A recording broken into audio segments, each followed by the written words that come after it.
Что делает Грузию такой особенной?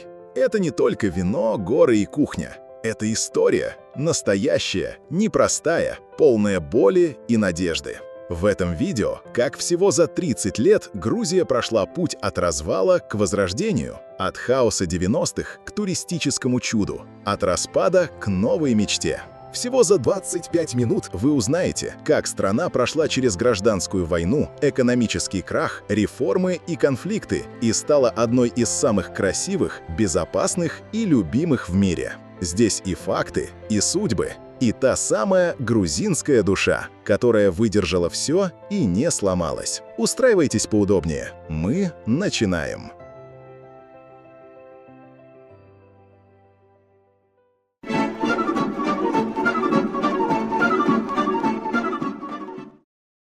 История Грузии уходит в такую глубокую древность, что захватывает дух. Именно здесь, в Дманисе, были найдены останки древнейшего человека за пределами Африки, возрастом около 1 миллиона 800 тысяч лет.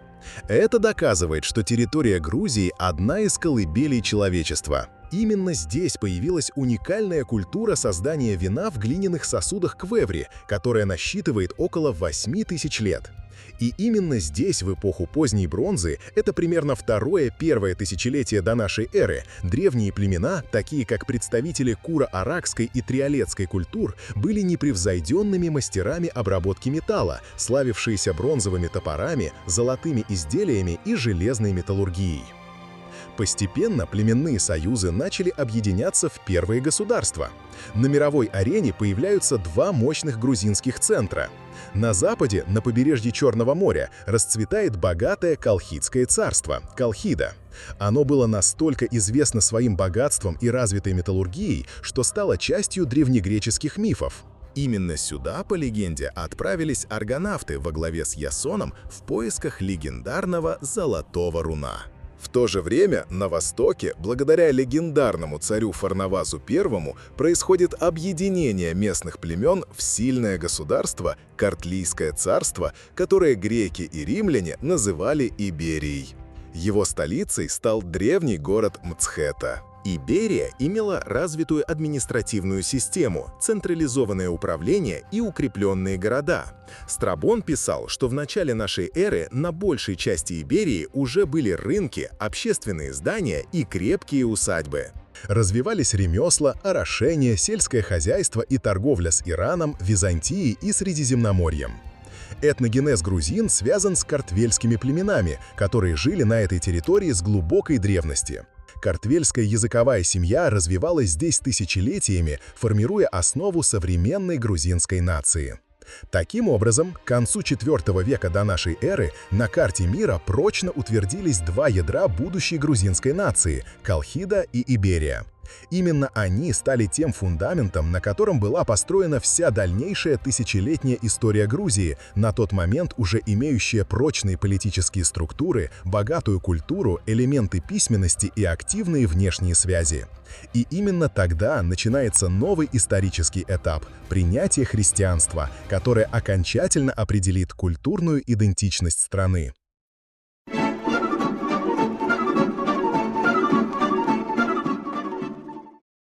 История христианства в Грузии уходит корнями в глубокую древность. Согласно церковному преданию, первыми проповедниками здесь были сами ученики Христа, апостолы Андрей Первозванный и Симон Канонит. Но по-настоящему поворотным стал IV век, благодаря проповеди святой Нино, пришедшей из Каппадокии. Силой своей веры и молитвы она исцелила царицу Нану, после чего и сама царица, и ее муж, царь Мириан, приняли крещение. Приблизительно в 326 году христианство было объявлено государственной религией. Это событие навсегда определило цивилизационный выбор Грузии. Примечательно, что в это же время христианство распространялось и в Западной Грузии, и епископ из Пицунды уже в 325 году присутствовал на Первом Вселенском соборе в Никее. Следующие шаги закрепили фундамент национальной идентичности. В V веке легендарный царь Вахтанг Гаргасале добился для грузинской церкви независимости, автокефалии. Примерно в это же время окончательно формируется и уникальный грузинский алфавит. В VI веке из Сирии приходят ассирийские отцы, святые подвижники, которые основали в Грузии монашество. Монастыри быстро превратились не просто в религиозные, а в главные культурные и научные центры страны, где создавалась литература, переводились труды и развивалось искусство. Этот период был временем тяжелейших испытаний. Грузия оказалась на перекрестке двух могущественных империй – Византии и Персии, которые постоянно боролись за влияние на ее территории. Но именно в этой борьбе за выживание закалялась мечта о единстве. После ослабления арабского халифата в Грузии начали формироваться независимые царства и княжества. Наиболее сильными из них стали Абхазское царство на западе и княжество Тао-Кларджети на юго-западе, где укрепилась династия Багратионов. Интересно, что путь к объединению страны начался с объединения церкви. К началу X века все грузинские епархии подчинились единому духовному центру в Мцхета. Грузинский мыслитель того времени Георгий Мирчоре дал знаменитое определение: «Грузией считается та страна, где службу совершают и все молитвы творят на грузинском языке». На фоне этой борьбы за выживание мечта об объединении становилась все сильнее, и к концу X века на историческую сцену вышла династия Багратионов, готовая эту мечту осуществить.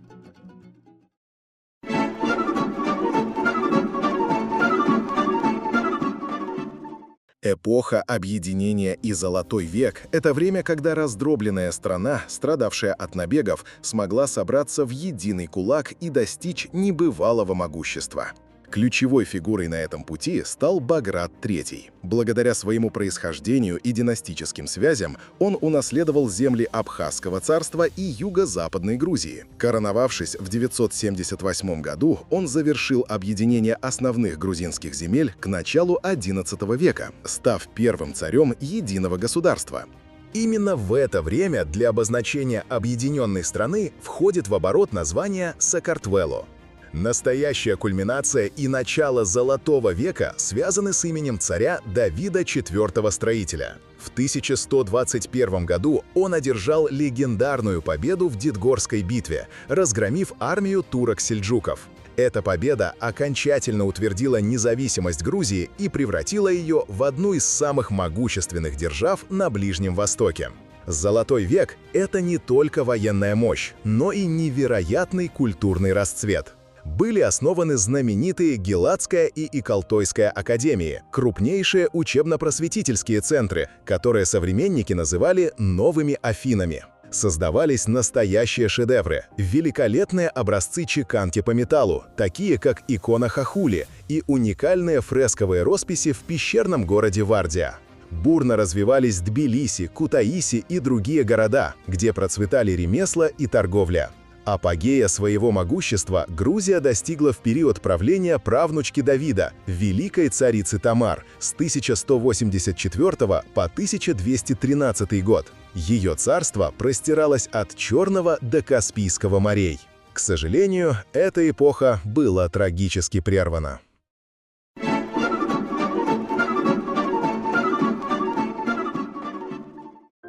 В XIII веке на процветающую Грузию обрушилась невиданная сила – монгольские завоеватели. Первые столкновения закончились поражением для грузинских войск, но затем, собрав огромную армию, грузины смогли нанести монголам тактическое поражение. Однако это была лишь временная передышка. В итоге царица Русудан была вынуждена пойти на мир с монголами и признать вассальную зависимость от хана Батыя, того самого основателя Золотой Орды, что покорил Русь.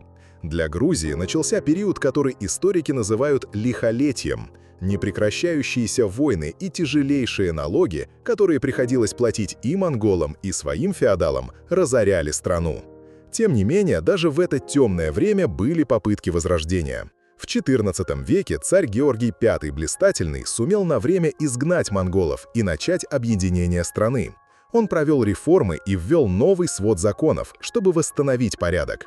Однако этот период возрождения оказался недолгим. Страна была слишком ослаблена, и после вторжений безжалостного Тамерлана единое грузинское царство окончательно распалось.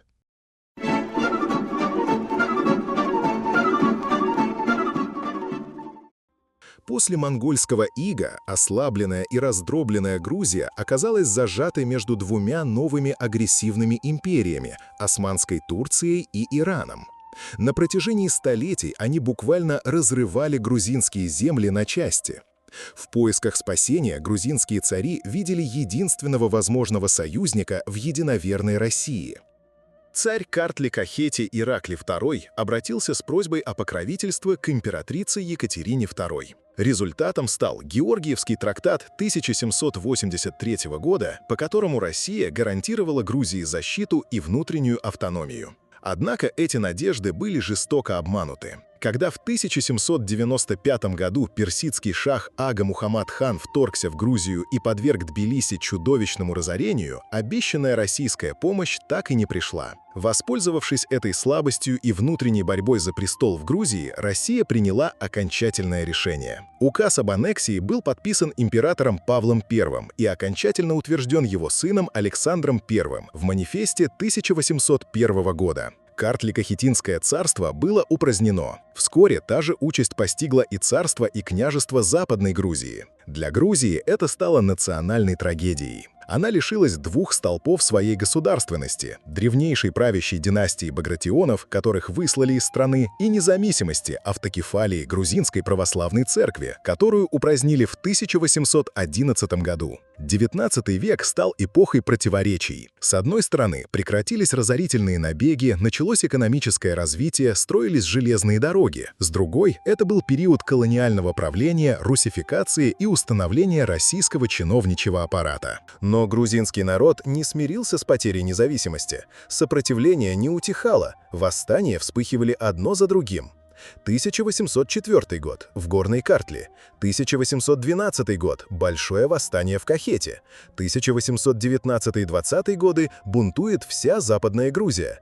И, наконец, 1832 год – заговор грузинской знати и интеллигенции в Тбилиси. Все эти выступления были жестоко подавлены, но они показали главное – воля народа к свободе не была сломлена, и борьба за восстановление государственности будет продолжаться.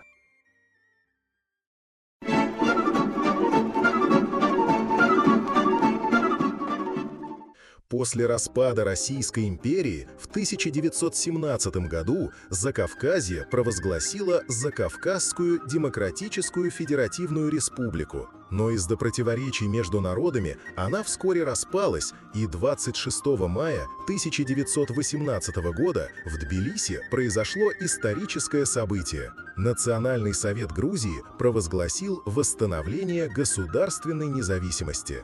Так родилась Грузинская Демократическая Республика с равными правами для всех граждан, нейтралитетом во внешней политике и автономией для национальных меньшинств.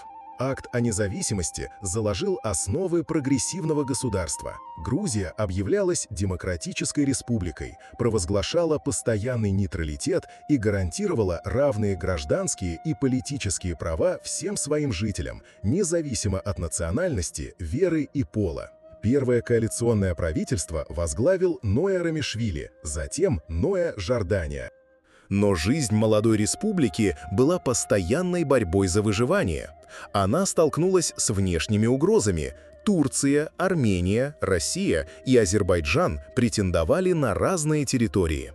Так, на юге в декабре 1918 года произошла короткая армяно-грузинская война, в ходе которой Армения временно захватила Лори и часть Борчелинского уезда в Квемо-Картле. Одновременно Турция, согласно Брест-Литовскому миру, в марте 1918 года заняла Батуми, Карс и Ардаган. Однако после поражения в Первой мировой войне в октябре 1918 года турецкие войска покинули Закавказье, и Батуми позже вернулся к Грузии. На востоке между Грузией и Азербайджаном возникли споры из-за Закатальского округа Саин-Гило, который в итоге остался в составе Азербайджана. Помимо внешних угроз, Советская Россия активно поддерживала внутренние сепаратистские движения. В Абхазии в 1918 году дважды вспыхивали восстания, инспирированные большевиками, но они были подавлены грузинской армией. Аналогично, в Южной Осетии в 1918-1920 годах происходили серии осетинских восстаний, также поддерживаемые большевиками, которые также были подавлены грузинскими войсками. Экономический кризис тоже больно наступал на пятки. Последствия Первой мировой войны привели к упадку промышленности и острой нехватке продовольствия. Началась аграрная реформа, крестьянам передали значительную часть земель. Несмотря на все трудности, это был период невероятного культурного и национального подъема. Его главным символом стало основание в 1918 году Тбилисского государственного университета, первого университета на Кавказе. При этом правительство отчаянно искало международного признания и военных союзников. В 1920 году Советская Россия признала независимость Грузии. И хоть крупные европейские державы признавали независимость Грузии юридически, но все же не решались оказать ей реальную военную поддержку, опасаясь конфликта с набирающей мощью Советской Россией. Этим и воспользовались большевики. В феврале 1921 года 11-я Красная армия под предлогом помощи инсценированному восстанию без объявления войны вторглась в Грузию. Силы были неравны. После ожесточенных боев правительство республики было вынуждено эмигрировать, чтобы продолжить борьбу за независимость за границей. Так завершился этот короткий, но невероятно важный период. Несмотря на трагический финал, 3 года существования Первой Республики заложили правовую и идеологическую основу для будущей независимости Грузии и навсегда остались в памяти народа как символ свободы и демократии.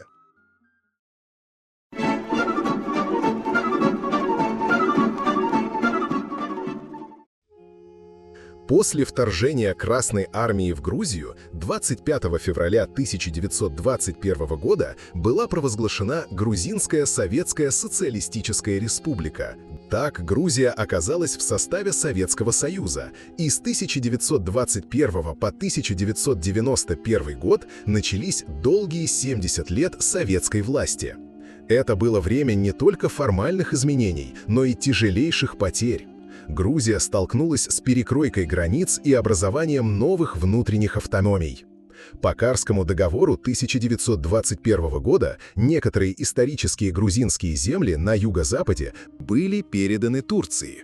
В то же время внутри самой Грузии были созданы автономные образования – Аджарская АССР, Юго-Осетинская автономная область и ССР Абхазия, которая в 1931 году была преобразована в Абхазскую АССР.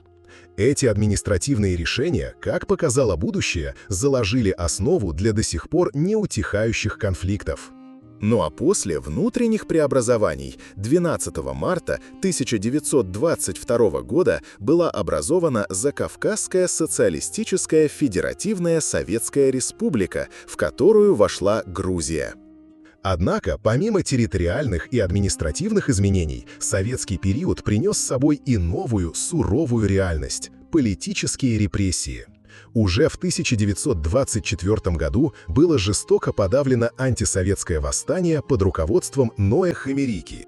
А в 30-е годы, в период так называемого «большого террора», связанного с именем Лаврентия Берии, были репрессированы десятки тысяч людей, включая лучших представителей грузинской интеллигенции. Но, несмотря на тиранию и жесткий режим, национальный дух не был сломлен, и активно развивалась культурная жизнь, вопреки всей цензуре. Университет, литература, театр, балет, музыка, живопись, историческая наука – все это переживало подъем. Выдающиеся имена – Мелитон Баланчевадзе, Захарий Поляшвили, Виктор Долидзе, Вахтанг Чубукиани, Яков Николадзе, Иван Джавахишвили. Все они внесли огромный вклад в развитие Грузии. Но с началом Второй мировой войны из страны было мобилизовано около 700 тысяч человек. Половина из них домой так и не вернулась. Но и после окончания войны Грузию ждали тяжелые времена. Переселение, дефицит, трудовая повинность. Все, что производилось в стране, уходило на нужды СССР. Денег не хватало, рабочие были прикреплены к местам работы, а крестьянские участки облагались высоченными налогами. В 1960-е годы кризис в экономике углублялся. Однако и в это время не прекращалась борьба за права человека. В 1976 году была создана инициативная группа по защите прав человека, которая основала Хельсинскую группу. Деятели этой группы, включая Звиада Гамсахурдия и Мираба Костова, выпускали журналы, изобличая антинациональные действия советского руководства и защищая интересы грузинского народа, его язык и культуру. Важнейшим событием стали массовые демонстрации 1978 года, когда грузинский народ вышел на улицы, чтобы отстоять статус грузинского языка как государственный, и победил. Точкой невозврата стала трагедия 9 апреля 1989 года, когда советские войска жестоко разогнали мирный митинг за независимость в Тбилиси. Это сплотило всю нацию. И через 2 года, в марте 1991 года, Верховный Совет Грузии принял декларацию о восстановлении независимости, назвав ввод войск в 1921 году незаконной оккупацией. А кульминацией борьбы стало провозглашение государственной независимости Грузии 9 апреля 1991 года. Так завершилась эпоха советской власти в Грузии и начался новый этап ее истории.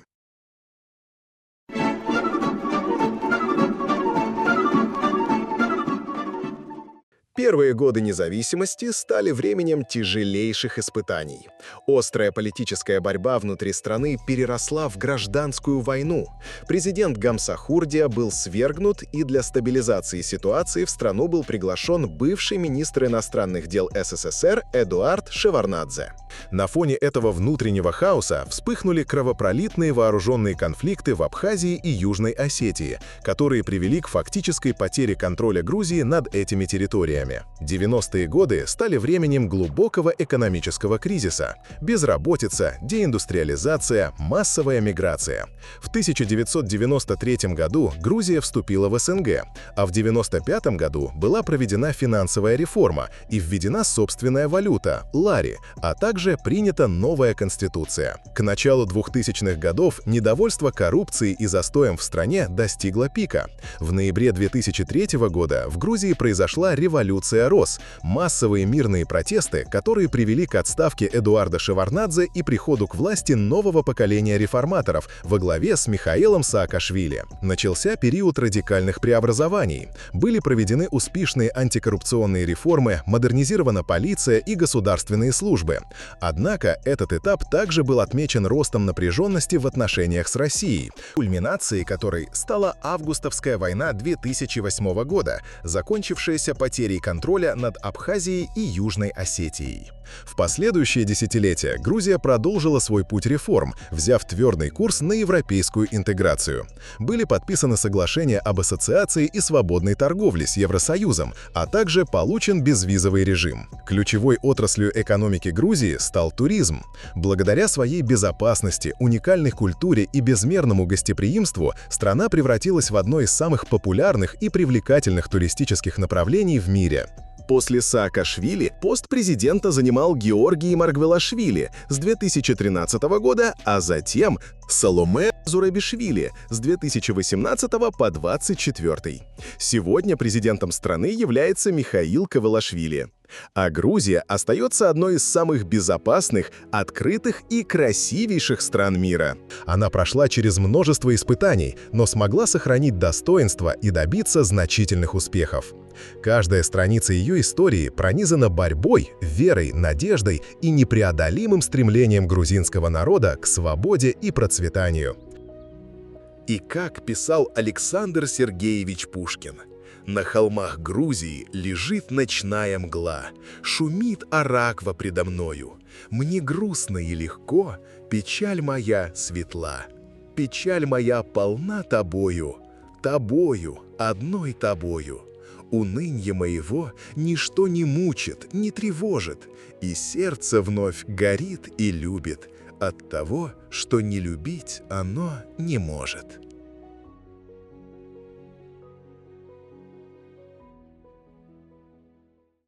Друзья, если вам понравилось это видео, пожалуйста, поддержите нас лайком и подпиской. Это очень поможет развитию канала и будет для нас огромной мотивацией создавать еще больше разных познавательных роликов о Грузии и о Кавказе в целом. Также посетите наш медиапортал по Грузии «Bizmedia». Там вы найдете множество разной полезной и познавательной информации об этой удивительной стране как в текстовом, так и аудиоформате.